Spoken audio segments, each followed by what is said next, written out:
This is a true life story that happened in the city of Abuja, Nigeria. Some names and places have been changed to protect the identity of those involved. In the bustling, highbrow area of Wus to in Abuja lived a young woman named Amaka.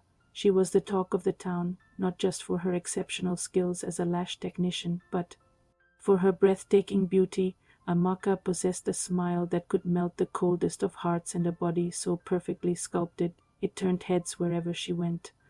Her physical appearance was a powerful magnet, drawing people to her, but it was her talent that kept them coming back. She was the owner of Looks Lashes by Amaka, a salon that was more than just a place of business. It was a sanctuary of beauty for the city's elite. Her salon was a masterpiece of interior design, a haven of pink and gold aesthetics that screamed luxury and comfort. Soft velvet chairs, sparkling chandeliers, and the gentle aroma of expensive scented candles filled the air.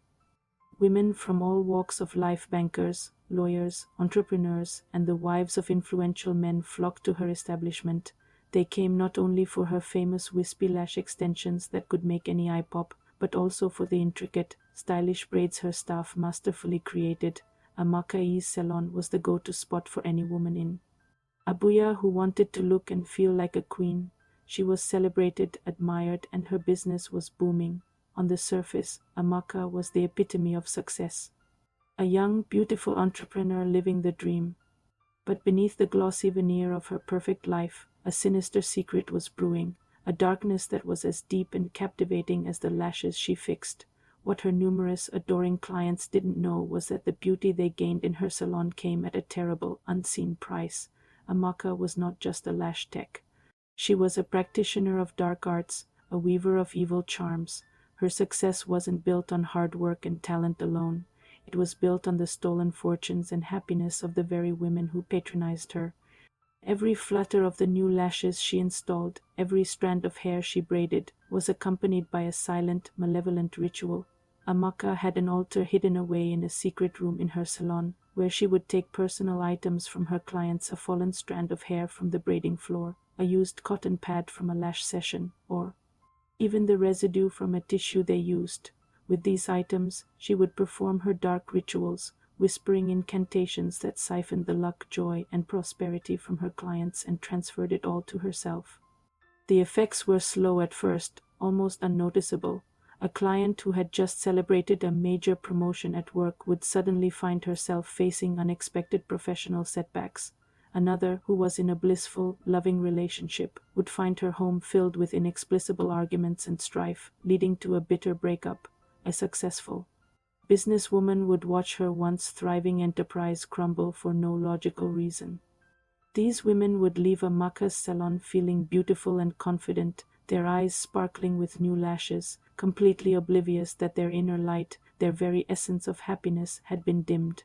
They would attribute their sudden misfortunes to bad luck or the normal trials of life, never once suspecting that the charming, smiling lash tech they adored was the architect of their pain. As their lives spiraled into chaos and despair, Amaka's own life soared to new heights. Her business expanded. She bought luxury cars and moved into a lavish mansion in a Socorro, her beauty and radiance seeming to grow with every soul she spiritually drained. The salon, once a symbol of beauty, had become a graveyard of destinies. This cycle of spiritual theft continued for years, with Amaka growing richer and more powerful. While a trail of broken, unhappy women was left in her wake, the pattern was always the same. A happy, successful woman would become a regular at Looks Lashes by Amaka, and within months her life would take a drastic, negative turn. The city was unknowingly filled with her victims, all connected by their patronage of the same beautiful lash tech. But as the saying goes, every day is for the thief, but one day is for the owner. Amaka's reign of darkness was about to face an unexpected challenge, an obstacle she never saw coming. Her downfall would be orchestrated, not by a powerful enemy, but by the quiet observation and unwavering loyalty of a best friend. The day of reckoning was fast approaching. One faithful Tuesday afternoon, a wealthy businesswoman named Zainab came into the salon for her bi-weekly lash refill. Zainab was one of Amaka's most loyal customers. She was vibrant, full of life, and her businesses were flourishing. Accompanying her that day was her best friend, Funk, while Zainab settled into the plush Lash bed. Chatting happily with Amaka, Funk sat in the waiting area. Funk was a deeply spiritual and perceptive woman. From the moment she stepped into the salon, she felt a strange, unsettling energy.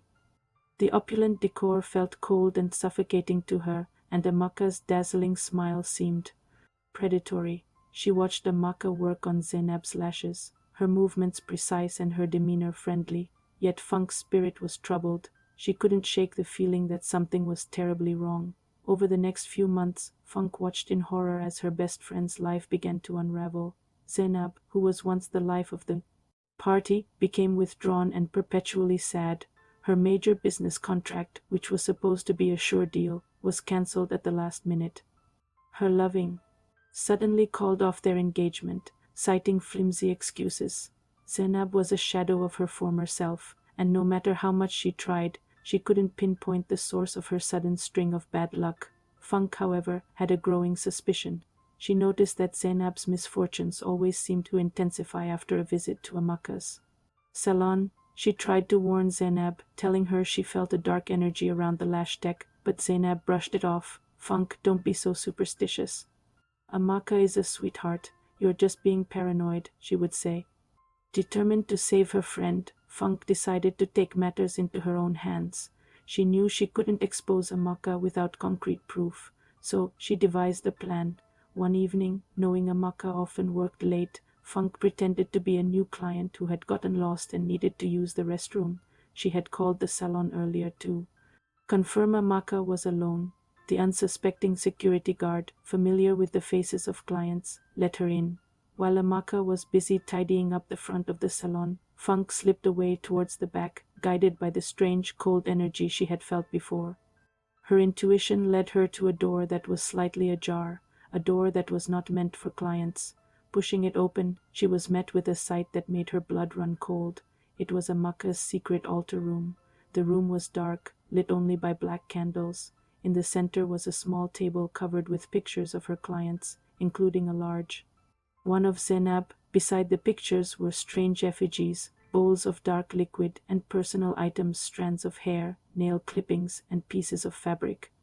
Funk quickly and quietly took out her phone and started recording everything, her hands shaking with fear and rage. She captured the pictures, the charms, and most damning of all, Amaka's book of names with notes on what she wanted to take from each person. Armed with the evidence, Funk didn't go to the police. She knew this was not a matter for the law, but a spiritual battle that needed to be exposed to the world. She first showed the video to Zainab, who broke down in tears, horrified and betrayed. The next morning, Funk uploaded the video to all major social media platforms. The video went viral within hours. The story of the mysterious lash tech of Abuja was everywhere on Instagram blogs, Twitter threads, and WhatsApp groups. The women of Abuja were shocked to their core. One by one, former clients of Amaka began to connect the dots, sharing their own stories of sudden financial ruin, broken relationships, and unexplainable depression that all started after they began patronizing looks lashes. The collective outcry was deafening. A crowd of angry women, her former clients and victims, descended upon the salon, demanding justice. But Amaka was gone. Having seen the viral video, she had packed her bags and vanished into thin air, leaving behind her empire built on stolen dreams. The beautiful salon was eventually vandalized by the angry mob, its pink and gold luxury shattered, a fitting end to a place that housed so much darkness.